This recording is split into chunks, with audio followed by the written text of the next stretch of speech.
Bien, mis hermanos, como bien sabemos, estamos inmersos en una serie en la iglesia sobre cesacionismo. Ya les dije que en la Confesión de Fe de Filadelfia, que es la confesión de fe de nuestra iglesia, el capítulo 1, precisamente termina el primer párrafo diciendo que han cesado ya todas aquellas revelaciones y por eso que hay que estimar las escrituras. ¿Se recuerdan? El párrafo decía hay que estimar bien las escrituras por cuanto han cesado ya todos aquellos medios por los cuales se revelaba la palabra de Dios. Por tanto, yo me propongo en esta mañana demostrar que no hay más profecías y no hay más profetas. Yo sé y estoy consciente de algunos de ustedes aquí que los conozco, que sé que vienen de iglesias donde enseñaron todo lo contrario. Por eso les estoy diciendo, trate de venir con la mente despejada. Si después que yo exponga, usted no es convencido porque no lo ve, porque le parece que estoy imponiendo criterios en el texto que no están ahí, ok. Pero por lo menos dése la oportunidad de escuchar. Y recuerde, sentido común, y pide a Dios que le dé discernimiento y escuche. Si yo demuestro en esta mañana que la profecía ya cesó, por consiguiente, no hay más profetas. Y como resultado, como ya no hay profecía, ni tampoco hay profetas, la única profecía que nos queda y los únicos profetas que nos quedan, a los cuales tenemos que mirar y prestar atención, son los que están aquí.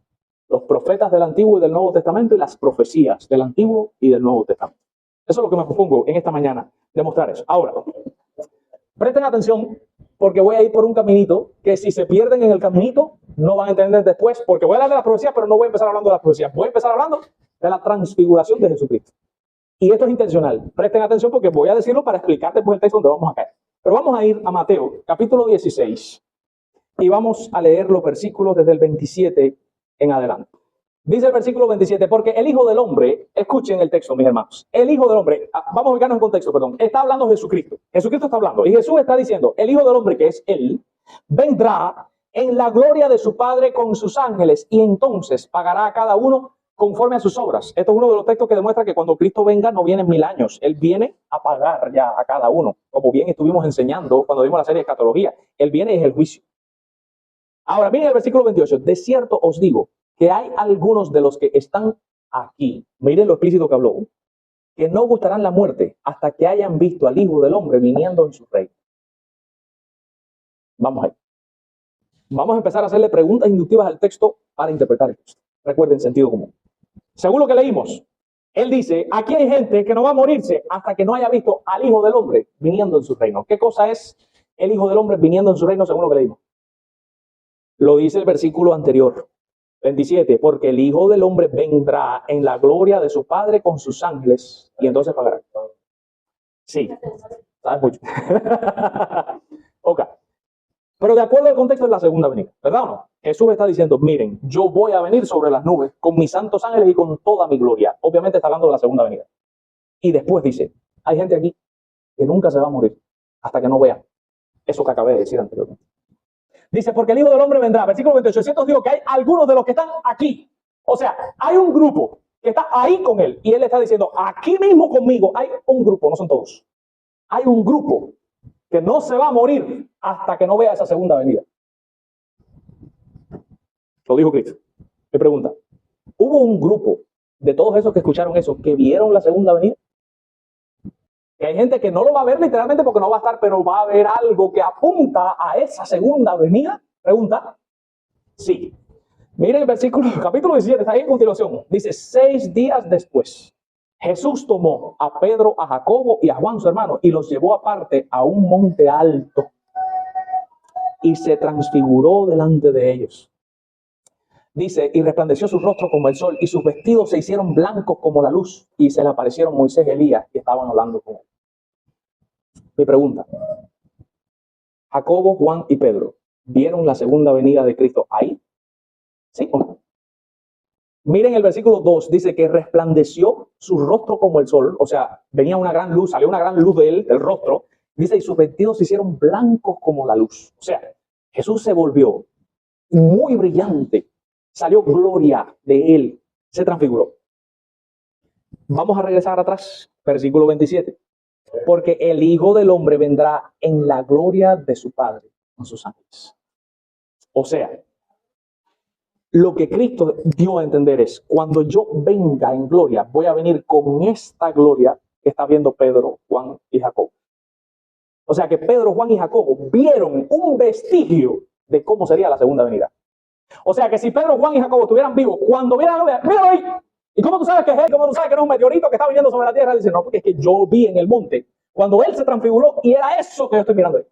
Por tanto, sí, Jesús no dijo ninguna mentira. Él le dijo, hay algunos de aquí, Pedro, Jacobo y Juan, que no se van a morir hasta que no vean al Hijo del Hombre viniendo. ¿En qué sentido? Recuerden, los judíos no hablan literal. Vamos a empezar por ahí, hebraísmo. El judío nunca habla literal porque el idioma hebreo no es un idioma literal, es un idioma de ideas. Hay algunos de ustedes que no van a morirse hasta que no vean al Hijo del Hombre viniendo. No es que se van a quedar vivos durante 2000, 3000, 4000, no sé lo que dure. El problema es que van a ver la gloria con la que yo voy a venir cuando venga en gloria. ¿Estamos claros eso? Ahora vamos a segunda de Pedro. Porque Pedro, recuerdan, Pedro estaba ahí. Segunda de Pedro, capítulo 1, que fue donde tuvimos la lectura. Él habla de este pasaje para apoyar lo que él está diciendo. Segunda de Pedro, capítulo 1, a partir del versículo 12. Dice, por esto, hablando Pedro, yo no les dejaré de recordaros siempre estas cosas, aunque vosotros las sepáis y estéis confirmados en esta verdad presente. O sea, Pedro le está diciendo que él no va a dejar de recordarles y enseñarles las mismas cosas que ya le enseñó. Hay veces que uno dice, ¿por qué está hablando de lo mismo? Bueno, porque en enseñanza la repetición es clave. Si ustedes miran todos los programas y todos los currículos de clase, siempre hay un grupo de clases que se llama ejercitación. ¿Qué cosa es ejercitación? Repetir lo mismo que ya te enseñaron 500 veces para que lo fijes. Esto está diciendo Pedro, yo no me voy a cansar, yo les voy a seguir diciendo lo mismo que siempre les he enseñado. Y noten cómo le está dejando claro, no tengo una revelación nueva, no voy a hablar nada nuevo. Es lo mismo que siempre les dije, se los voy a repetir. Ahora, pero mira lo que dice. Pues tengo por justo, en tanto que estoy en este cuerpo. ¿Qué cosa es esa frase, en tanto que estoy en este cuerpo? Mientras estoy vivo, yo considero que es justo, está diciendo Pedro, que yo los despierte a ustedes con amonestación. ¿Qué cosa es la amonestación? La enseñanza. ¿Cuál enseñanza? De que le va a repetir lo mismo que le venía diciendo la vida entera. Entonces yo entiendo que mientras esté vivo, mi responsabilidad, y es justo y es correcto que yo esté arriba de ustedes siempre repitiéndole lo mismo para despertarlos. Eso es lo que está diciendo Pedro, está ahí. Sigue diciendo, sabiendo que en breve debo abandonar el cuerpo. ¿Qué significa eso? Que se va a morir. ¿Cómo lo sabe? Dice, pues como nuestro Señor Jesucristo me ha declarado. Ya Él lo sabe. Mientras estoy vivo, los estoy despertando con amonestación, les recuerdo, pero me voy a morir. Y aquí es donde Pedro parece que dice, bueno, ¿y qué hago? Para seguirlos despertando con amonestación, si ya me voy a ir. Y aquí es donde él dice, versículo 15, también yo procuraré con diligencia que después de mi partida, ¿sabes? Cuando me muera, vosotros podáis en todo momento tener memoria de estas cosas. ¿Cuáles cosas? Las que les ha repetido 500 veces, que no se va a cansar de repetirlas, que son las mismas cosas que nunca cambian. ¿Ya? Dice, pero yo me voy a encargar que después que me muera, todavía me tengan ahí, recordándole. ¿Qué va a hacer Pedro? Escribirlas. Ahí donde está. Voy a escribir. Ya me voy. Ya no voy a estar aquí. Pero lo voy a dejar escrito. Lo va a estar la carta. Se van a acordar de todo lo que la vida entera. Lo voy a recalcar 500 veces. Pedro va a escribir. Y aquí es donde viene el texto. Y vamos ahora a caer ahí. Versículo 16. Dice, porque os hemos dado a conocer el poder de la venida de nuestro Señor Jesucristo. Vamos a ubicarnos en el contexto.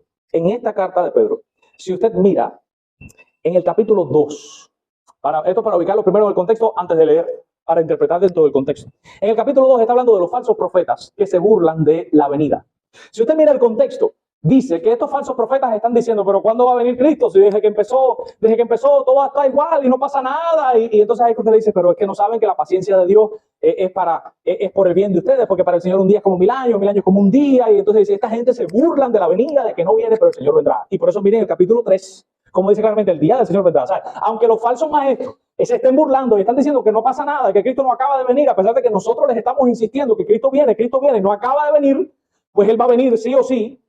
Y aquí es donde él cae. Regresamos entonces ahora al versículo 16. Porque no os hemos dado a conocer, ahí está hablando en plural, o sea, está hablando de él, de los apóstoles y los profetas, que son los que están trayendo la revelación. Nosotros no les hemos dado a conocer el poder y la venida de nuestro Señor Jesucristo, siguiendo fábulas artificiosas. O sea, cuando yo les digo que Cristo viene, no es que yo estoy inventándome nada de lo que está diciendo, sino como habiendo visto con nuestros propios ojos su majestad. ¿Cuál majestad? Vio Cristo, vio Pedro, la majestad de la gloria de Cristo cuando él viniera en su gloria. ¿Cuándo la vio? En el monte. ¿Se recuerda? Se recuerda él diciendo, mire, yo no estoy inventando nada. Yo vi con mis propios ojos cómo él se transfiguró. Y esa gloria, esa majestad es con la que él viene, con esa venida de la que yo les estoy hablando, que los falsos maestros están diciendo que no va a pasar. Sigue diciendo, pues cuando él recibió de Dios honra y gloria, le fue enviada desde la magnífica gloria una voz que decía, este es mi hijo amado, en el cual tengo complacencia. Y nosotros, dice, Él, Pedro, Juan y Jacobo, nosotros oímos esta voz enviada del cielo cuando estábamos con él en el monte santo. ¿Lo ven? Y ahora cae. ¿Por qué Pedro hizo alusión a la transfiguración de Jesús? Esa es la credencial de él. O sea, él está poniendo como prueba de que él está diciendo de que Cristo vendrá. Porque él estaba ahí cuando Cristo dijo, hay algunos de ustedes que no se van a morir hasta que no vean. Y él fue uno de esos de los que vio y oyó la voz. Entonces él dijo, yo no tengo duda de que Cristo va a venir porque es que yo estaba ahí cuando Cristo dijo que regresaba. Y que iba a haber gente, que iba a ver esa gloria y yo fui uno de las que la vi. Yo escuché la voz. Entonces él sí va a venir y yo no te estoy inventando esto, no es una fábula artificiosa. Yo viví esa experiencia. Te estoy diciendo que Cristo va a venir de verdad. Va a venir, aunque los falsos maestros digan que no. Y dice el versículo 19. Dice, tenemos también la palabra profética más segura. O sea, además de toda esta experiencia, tenemos la palabra profética más segura, a la cual hacéis bien en estar atentos como una antorcha que alumbra en lugar oscuro, hasta que el día esclarezca y el lucero de la mañana salga en vuestros corazones. O sea, nosotros tenemos la nueva revelación y esa nueva revelación es la más segura. Ustedes tienen que escuchar. Los falsos maestros están diciendo que aquí esto no viene, pero nosotros les estamos diciendo que viene y la revelación de nosotros es más segura. La palabra profética nuestra es más segura. Entonces tienen que escuchar lo que estamos diciendo nosotros, lo que está diciendo él. Y aquí vamos a caer en el 20. Entendiendo primero esto, que ninguna profecía de la Escritura es de interpretación privada. Eso lo vimos en hermenéutica. Tú no puedes interpretar como tú quieras. Hay reglas que hay que seguir. Dice, porque nunca, y vuelve de nuevo con un adverbio de modo, nunca, o de tiempo, pero nunca, la profecía fue traída por voluntad humana. Miren la frase, traída por. O sea, el ser humano se queda pasivo. ¿Por qué? Porque no es la voluntad humana la que trae la profecía. Obviamente es la voluntad divina lo que le está diciendo. Y sigue diciendo, sino que los santos hombres de Dios hablaron. Ojo, ¿cómo hablaron esos santos hombres de Dios? Responde el texto, siendo inspirados por el Espíritu Santo. ¿Qué significa eso? Significa que para que una profecía sea profecía, tiene que ser inspirada. Mis hermanos, está obvio en el texto. De hecho, la palabra en griego, profeteia, que es como se dice, significa alguien que habla de parte de Dios porque está siendo inspirado por Dios para hablar. O sea que para que una profecía sea profecía, tiene que estar inspirada. Esto es clave. Si no está inspirada, es obvio, hermano. ¿Qué cosa es la inspiración? La inspiración es el proceso mediante el cual Dios te mueve a decir, en este caso una profecía, o a escribirla en este caso. Pero es ese mover que Dios te da. O sea, nadie puede decir, esta profecía no es inspirada, porque si no es inspirada, entonces es tuya, es un invento, porque nosotros entendemos que la inspiración es el medio por el cual Dios te hace hablar. La profecía. ¿Sí o no? Entonces, para que una profecía sea profecía, tiene que ser inspirada. Vamos a ir ahí. Regreso al texto. Ninguna profecía es de interpretación privada, porque nunca la profecía fue traída por voluntad humana. Obviamente que hay implícito, siempre fue traída por voluntad divina, y por eso los santos hombres de Dios, cada vez que hablaron siendo inspirados por el Espíritu Santo. Es el Espíritu Santo que la trae. Ahora, esto pone en tremendo aprieto a todo el que se diga que es profeta. Porque el libro de Apocalipsis termina diciendo, en el capítulo 22, versículos 18 y 19, que no lo vamos a buscar porque sé que sabemos todo ese texto. Yo testifico a todo aquel que añada a las palabras de esta profecía, que yo traeré sobre él todas las plagas que están aquí, y si alguno quitare, yo quitaré su nombre del libro de la vida. O sea, el libro de Apocalipsis termina diciendo que la inspiración se acabó. O sea, Jesús dijo, recuerden, el Apocalipsis la revelación de ¿quién? ¿De quién? De Jesucristo empieza. Apocalipsis, la revelación que dio Jesucristo. Es Cristo el que está hablando. Y Cristo concluye diciendo, ya terminé de hablar, no toma nada que decir. Y testifico, el que se atreva a añadir a las palabras mías, lo voy a castigar. Con todas las palabras que están escritas ahí. Y el que se atreva a quitarle una porción de lo que dije, le voy a quitar el nombre del libro de la vida. Como queriendo decir, ni quita ni añade, lo que dije y punto. Acabó. Pero está diciendo claramente que, de hecho, hermano, todo erudito, ortodoxo, que no es liberal, reconoce que la inspiración terminó. Si la inspiración terminó, tiene que terminar también la profecía, porque la profecía es un mensaje inspirado. ¿De acuerdo a lo que dijo Pedro? ¿Cómo pruebo esto un poco más? Vamos a probarlo un poco más, porque todavía sé que ahí se oye bien, y recuerda, el sentido común tiene lógica, pero es cierto, yo reconozco, hacen falta más pruebas. Con eso suficiente no es suficiente para concluir que las profecías cesaron, hay que dar más pruebas, ¿sí o no? Vamos a ir a Corintios, vamos a ir a primero a los Corintios, capítulo 13. Ahora, cuando él dice en el versículo 8, 1 Corintios 13, 8, dice, el amor nunca deja de ser. Dice, pero, ¿qué cosa es un pero? Un conector de contraste. Cuando hay un pero, es que hay dos ideas y las dos son distintas. ¿Qué acabó de decir del amor? Que nunca iba a dejar de ser. Pero ahora te va a decir lo que viene atrás sí va a dejar de ser. Y ese es el contraste. Por eso ahí está el pero. El amor nunca deja de ser, pero las profecías, dice el texto, sí van a dejar de ser. O sea, el amor no se acaba nunca, es para siempre, pero las profecías se van a acabar. Hasta ahí estamos claros. Ok, dice, pero las profecías se acabarán y cesarán las lenguas y la ciencia acabará. Yo quiero que ustedes noten cuando caigamos en las lenguas, que si Dios quiere será el domingo que viene, van a darse cuenta que el texto cambia de palabras. Cuando habla de las profecías dice acabar. Cuando habla de las lenguas dice cesar. Y cuando habla entonces de la ciencia vuelve a decir acabar. ¿Se dan cuenta que cambia la palabra? La de lengua no es la misma que usó para Biblia y para profecía y ciencia. La de lengua es cesar. La de Biblia y ciencia es acabar. Pero bueno, el amor no deja de ser, la profecía se va a acabar. ¿Por qué? Y aquí viene una explicación. El por qué siempre es un conector de causa y efecto. ¿Por qué se va a acabar la profecía? Responde el hombre. Porque en parte conocemos y en parte profetizamos. O sea, Pablo está diciendo aquí, la profecía que nosotros estamos dando es una revelación en parte. No es la revelación completa. Yo te estoy dando una parte de la revelación. Yo conozco en parte y en parte es lo que te estoy diciendo. ¿Vamos hasta ahí? Ahora sigue diciendo el texto. Más, cuando venga lo perfecto, entonces, lo que es en parte, acabará, se acabará. Vamos ahí. El texto está diciendo explícitamente que cuando llegue algo que está perfecto, lo que es en parte, ¿qué cosa es lo que es en parte de acuerdo al texto? La profecía. Cuando llegue lo perfecto, la profecía se va a acabar. El amor no, el amor va a seguir aunque llegue lo perfecto, pero cuando llegue lo perfecto, la profecía va a cesar. Entonces aquí la clave es, ¿qué es lo perfecto? Y aquí es donde vamos. Si yo logro demostrar que lo perfecto no es el cielo, como consideran la mayoría de los evangélicos, y es otra cosa, pues entonces ahí es donde viene la doctrina de la cesación de los dones espirituales. Vamos ahí.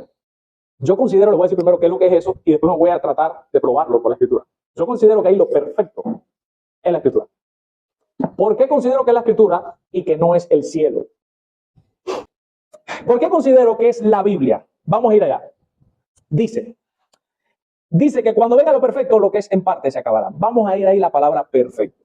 Recuerden, la Reina Valera del 60 es una traducción al español de los textos originales que están en griego. En griego, la palabra perfecto, según el Strong, la palabra es teleios. Teleios significa algo que está completo, que ha llegado a su fin, que ha terminado su trabajo, que ha ido creciendo poco a poco hasta que llega a un punto en que se vuelve perfecto en el sentido de que no le falta nada, que ya se completó. O sea, esa palabra es utilizada, y aquí busqué en toda la escritura cómo se usa generalmente. De hecho, yo realmente no sé por qué la Reina Valera del 60 tradujo perfecto. Porque esa misma palabra la utiliza 20,000 veces la Reina Valera y en todas traduce completo, completo, completo, completo. Y viene aquí y puso perfecto. Pero es completo la palabra. Teleios. Y mis hermanos, es lógico. Miren el contexto. Nosotros hablamos en parte y en parte profetizamos, pero cuando venga algo que está completo, entonces lo que está en parte ya no va a hacer falta porque vamos a tener una cosa que está completa. ¿De qué? ¿De qué me sirve a mí una epístola de Gálatas o la Biblia entera? La epístola de Gálatas la reveló Pablo. A ver, Pablo escribió 13 epístolas, se consideran en la escritura. Tengo 13 epístolas de Pablo y la Biblia entera. Pablo me está diciendo, mira, Janior, yo escribí más que todos los demás apóstoles, tengo 13 epístolas yo, pero esto es una parte nada más así de toda la Biblia. Si tú te guías por lo que yo te estoy diciendo, lo que yo te estoy diciendo es Biblia, está inspirado, es verdad, es revelado, es de Dios, pero es un conocimiento en parte, no es todo el conocimiento. Va a llegar un momento en que lo vas a tener todo completo y va a estar perfecta la palabra de Dios, la ley de Jehová es perfecta, que convierte el alma, la ley de Jehová es perfecta, va a llegar un momento en que va a estar perfecta en el sentido de que no le falta nada, que está completa, ya no está incompleta, ya no es imperfecta, ya está perfecta, ya la terminaron. Y cuando llegue lo perfecto, entonces esto que yo tengo, que es en parte, que es la profecía, ya no va a hacer más falta. Vas a tener la palabra profética más segura, completa. Y no te va a hacer falta una profecía en parte que te dé otra persona. Dice, más cuando venga lo perfecto, entonces lo que es el parte, en parte se acabará. Dice, cuando yo era niño, hermanos, miren la palabra que está usando Pablo. Cuando yo era niño, hablaba, la leo, es la palabra en griego, como es la profecía generalmente, hablaba. Dice, cuando yo era niño, Yo hablaba como niño, pensaba como niño, juzgaba como niño, más cuando ya fui hombre, dejé lo que era de niño. Esto es un símil, es una comparación. Cuando ya fui hombre, dejé las cosas de niño. ¿Qué está queriendo decir? Cuando llegue lo completo, dejen la profecía que está en parte. Es lo que está diciendo. Sigue diciendo. Aquí es donde se confunde todo. Versículo 12. Ahora vemos por espejo oscuramente, mas entonces veremos cara a cara. Ellos dicen, ¿ves qué es el cielo? ¿Ves que es Cristo? Porque está hablando de ver cara a cara. Vamos ahí, dimos reglas de hermenéutica. Él está hablando literalmente de ver a Cristo. El tema central, el contexto. Él viene hablando de encontrarse con Cristo, de ver a Cristo, de llegar al cielo. No es ese el tema.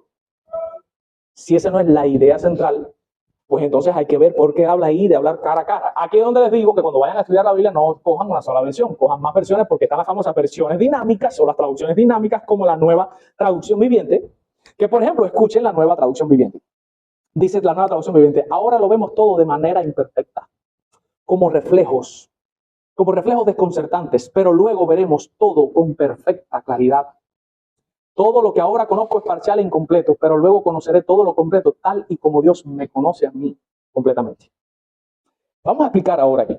Y aquí es donde viene una de las reglas que vimos, interpretar el texto dentro del contexto y tener en cuenta el contexto cultural. Dice Pablo, ahora vemos por espejo. Mis hermanos, el espejo del tiempo de Pablo no era el espejo que usted tiene en su casa ahora. Ellos cogían unas latas que la gente que tenía más dinero era de bronce, o hacían de bronce. Y eso lo pulían lo más que se pudiera pulir. Y cuando ellos se paraban, veían algo. Pero no es que usted sea como ahora, que usted puede, mira, tengo una espinilla, y se saca la espinilla porque se ve la espinilla negra, eso, olvídense de eso. Se veía una imagen distorsionada, y menos en la gente pobre que no tenía esos espejos de bronce que tenía la gente rica. Era una lata pulida, coja una cuchara y mírese, eso es lo que más grande. En eso se miraban ellos. Y Pablo, en el contexto de ellos, está diciendo, ahora estamos viendo por espejo, ¿sabes? Estamos teniendo una revelación que está medio distorsionada porque no está completa. Pero cuando esté completa, ya esto va a ser más entendible, más digerible, porque vamos a ver cara a cara, en el sentido de que en mi espejo, yo no me puedo ver bien la cara. No sé si me entienden. Se ve distorsionada. Pero cuando llegue la nueva revelación, sería como si pudiera mirar cara a cara, sin esa lata que me distorsiona la imagen. Por eso es que la nueva traducción viviente, por eso cuando usted entiende, con la nueva traducción viviente es una traducción dinámica, la traducción dinámica no te busca lo que dice, sino qué quiso decir. ¿Qué quiso decir esta frase? Y por eso es que la nueva traducción dinámica dice, ahora vemos de una manera imperfecta, con reflejos desconcertantes, pero luego veremos todo con perfecta claridad. Entonces la frase de ver cara a cara no significa que van a ver a Cristo, es que vamos a ver todo con perfecta claridad. Ver todo con perfecta claridad, ¿qué? Ver con perfecta claridad toda la revelación completa y perfecta de Dios. Mis hermanos, vengas de donde vengas. Sé honesto y sé honesta contigo mismo. Mira el texto. ¿Está hablando de la venida de Cristo? No está hablando. Sé honesto y pregúntate a ti mismo, ¿esto que él está diciendo tiene lógica o esto está disparatado? Esto que él está diciendo, mi sentido común, no me está dejando ver que es obvio que la palabra tiene que ser completo, porque él está haciendo un contraste entre algo que está incompleto, está en parte, y una cosa que va a venir que está completa y que es más lógico. 500,000 veces, después de mirar la leo en el original, teleios, después de ver que el espejo era una lata distorsionada, después de ver una traducción dinámica y mirar, no es más lógico concluir, después de haber visto en Pedro que las profecías son inspiradas, y él te está diciendo, te tengo una profecía pero está incompleta, pero va a venir uno que está completo, y la Biblia es la palabra profética más segura, como dijo Pedro, después de mirar todo eso, no es más lógico 20,000 veces concluir que ahí lo completo es la revelación. Mis hermanos, ¿de qué está hablando él en el pasaje? Está hablando de los dones. En el capítulo 12 está diciendo, está este don, está este don, está este don, está este don, pero él está hablando de una iglesia como Corintio, que era una iglesia que tenía todos los dones, pero era la más carnal. Y por eso es que le dice, ¿de qué les sirve a ustedes tener todos los dones si no tienen amor? Ustedes tienen una clase de bobería con los dones, pero miren, los dones cesarán, las profecías van a cesar, las lenguas se van a acabar, todo eso se va a acabar, el amor es lo que va a permanecer. Por eso preocúpense por tener amor, porque al final los dones estos, de los que ustedes tanto se jactan, son temporales. Y de paso les informo que esta profecía que ustedes tienen ahora, que se creen profetas, cuando venga lo completo se va a acabar. Así que miren, mejor enfócate en el amor, es lo que nunca se va a acabar. Mi pregunta, ¿es eso o no es eso el mensaje de 1 Corintios 12, 13 y 14? Es obvio. Parece que el sentido común es obvio, lo está dejando claro. El Espíritu Santo nos tiene que iluminar y hacernos ver que es obvio, que es mucho más sólido tener una doctrina que se fundamenta como históricamente, porque voy a aclarar. La iglesia cristiana fue cesacionista en toda su historia. hasta el año 1800 y pico, con el avivamiento de la calle de Azusa, de donde surgió el movimiento carismático. Desde la patrística se reportaba que ya no habían apóstoles, que ya no había profecías, no creían en profetas. En el libro de Apocalipsis dice, aprobado los que se dicen ser apóstoles y los hallados mentirosos. O sea, ya desde el tiempo de Apocalipsis ya no creían en todos los apóstoles. Ya ellos empezaron a probar porque se dieron cuenta que había gente que estaba fingiendo el apostolado. Desde que se murieron los apóstoles, toda la patrística, todo el periodo incluso de la iglesia medieval, la reforma, todo, nunca nadie se llamó profeta. Nunca nadie dijo que tenía una profecía. Hasta el avivamiento en la calle de Azusa en los 1800, no hace ni 200 años. Porque la gente mira ahora y dice, ¿qué tú estás hablando? No, no, no. Yo soy el que estoy en la línea histórica. Yo soy el que vengo con la ortodoxia. Yo soy el que vengo caminando junto con los padres de la iglesia. Yo no soy el raro. Yo soy el que estoy correcto. Yo soy el que vengo por la misma línea. Como una vez un pastor dijo de mí y de todos los demás, ellos que están cogiendo las iglesias de la convención y las están calvinizando. No. Los que cogieron las iglesias de esta convención que eran calvinistas y las arminianizaron y las volvieron carismáticas fueron ellos. Nosotros no estamos calvinizando las iglesias de la convención, nosotros estamos regresando a donde siempre estuvieron la vida entera desde que se fundó la convención. Somos nosotros la verdadera continuidad. Yo soy el original. Yo soy el verdadero bautista de Cuba Oriental. Cuando tú miras los registros de la convención y miras a Janior, tú dices, no, espérate, los fundadores, no, espérate, Janior está con los fundadores. Janior está ahí en la misma línea. O sea, yo no soy raro, el anacrónico aquí no soy yo. Yo soy el que está bien. Son los demás los que se extraviaron. El apóstata aquí no soy yo. Lo mismo ocurre con la cesación de los dones. En la línea histórica y ortodoxa de la iglesia. Vamos a dar más pruebas, porque eso no es todo. Vamos a ir a Hebreos, capítulo 1, versículos 1 y 2. Hebreos, capítulo 1, versículos 1 y 2. Miren este contundente mensaje de Apolos. Nosotros creemos que Hebreo lo escribe Apolos. Dice, Dios, habiendo hablado muchas veces y de muchas maneras en otros tiempos a los padres, en estos postreros días nos ha hablado por el Hijo, a quien constituyó heredero de todo y por quien asimismo hizo el universo. Vamos allí. Dice el texto, Dios nos habló muchas veces. Recuerden, la revelación de Dios fue progresiva, no fue todo un tirón, fue muchas veces, poco a poco. Y fíjense lo que dice, de muchas maneras. O sea, Dios no siempre lo igual. Algunas veces le dijo, copia ahí, otras veces fue una visión, otras veces fue un sueño, otras veces fue una voz audible, otras veces fue una investigación. Cuando usted mira el Evangelio de Lucas, Lucas dice que él investigó diligentemente la vida de Cristo. Entonces tiene que concluir que Lucas investigó y después que investigó, escribió. Cuando escribió inspirado, pero no fue que le escuchó una voz que le dictó. Él investigó y después que investigó, escribió. Entonces Dios ha hablado muchas veces y de muchas maneras. En otro tiempo les habló a los padres de la nación judía, obviamente por medio de los profetas. Dice ahora, en estos postreros días nos ha hablado. Y aquí la Reina Valera del 60 tradujo nos ha hablado. Pero en griego original, el tiempo está en aoristo. Por tanto, lo que dice es nos habló, pasado. En el griego original dice Dios, en estos postreros días nos habló en hijo. Dice así mismo. No dice en el hijo, no tiene ni artículo ni nada. Dice nos habló en hijo. Vamos a asociar. Este pasaje demuestra la divinidad de Cristo. Porque dice que Dios habló por medio de los profetas a los padres y Dios, que es Cristo, obviamente, sigue hablando a nosotros en estos postreros días por el Hijo. O sea, el canal por el cual Dios nos habla es el Hijo. Y le habla a los profetas, pero el Hijo es Dios. ¿Se dan cuenta? Dios habla y Dios habla. Dios habló allá, Dios habla aquí por medio de su Hijo. No sé si me entienden, esto demuestra la divinidad de Cristo. Ahora dice claramente que Él nos habló. Pasado. Lo dije en mi clase, pero como todos no estaban en mi clase, lo voy a repetir. La gramática es inspirada también. Pablo sacó toda una teología por una S. La Biblia, Pablo cogió y dice, aquí no dice simientes como si fueran muchas, sino que dice simiente, la cual es Cristo. O sea, Pablo cogió el texto del Antiguo Testamento. Los judíos decían, no, la simiente de Abraham somos nosotros. Y Pablo dice, no son ustedes. Porque miren la palabra no está en plural, no dice simientes, dice simiente, en singular. Entonces, como está en singular, no pueden ser ustedes, porque está hablando de una sola. Y esa sola simiente es Cristo. O sea, Pablo sacó una teología entera de una S, de una palabra. Entonces sí, nosotros creemos que la gramática, la conjugación verbal es inspirada. El texto está diciendo que Dios habló, se acabó. Habló por medio de su Hijo en los postreros tiempos. No tiene más nada que decir. Terminó de hablar. Eso está en armonía también con lo que dice el Apocalipsis. Ahora, si ustedes miran, vamos a ir a Judas, capítulo 1, que es el único capítulo que tiene el versículo 3. Judas, está casi al final de la Biblia antes de Apocalipsis. Judas. Versículo 3. Dice, amados hermanos, por la gran solicitud que tenía de escribiros acerca de nuestra común salvación, me ha sido necesario escribiros, exhortándoos a que contendáis ardientemente por la fe que ha sido una vez dada a los santos. Fe, cuando tiene un artículo definido delante, se está refiriendo a la fe, o sea, todo el conjunto de doctrinas. Aquí Judas le está escribiendo a la iglesia, le dice, contiendan por la sana doctrina, porque hay muchos falsos maestros que están enseñando otras cosas, que se están alejando, y por eso contiendan ustedes por la sana doctrina, ardientemente contiendan, y dice, por esa sana doctrina, que todavía la siguen dando los apóstoles, que todavía se está siendo revelada, dicen no, que una vez ha sido dada. Y aquí la Reina Valera del 60 volvió a traducir, ha sido dada, o fue dada, así que ha sido dada, pero en griego también está en aoristo. Ya fue dada esa sana doctrina. Lo mismo, se terminó. Es una acción completada en el pasado. Se acabó la acción.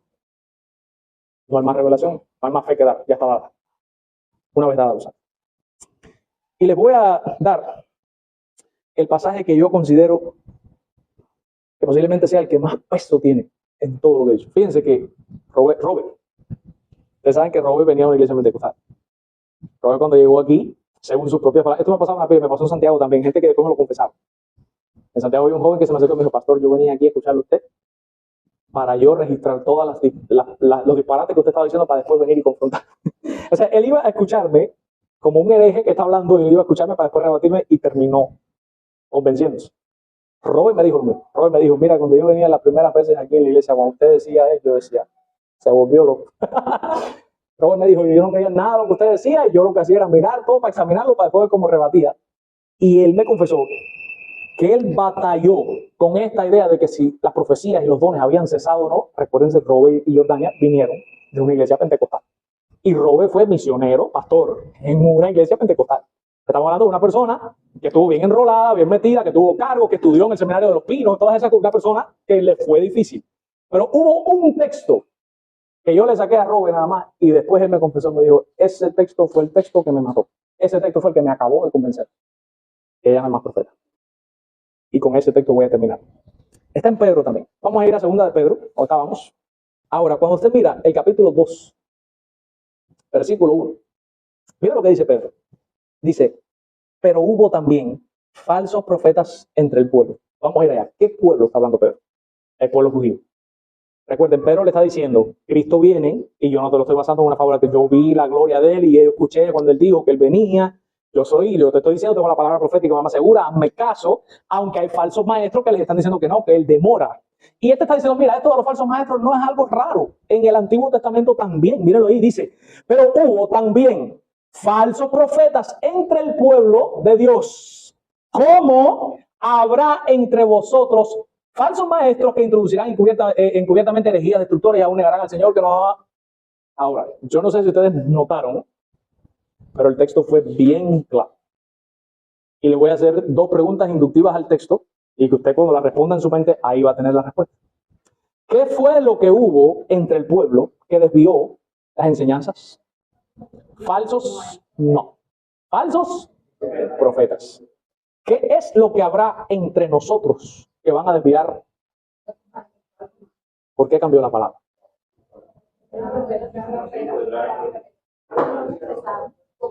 Mis hermanos, si el don de profecía hubiese continuado, hubiese seguido viendo profetas, lo lógico es que Pedro, recuerden, nosotros creemos que la gramática fue inspirada.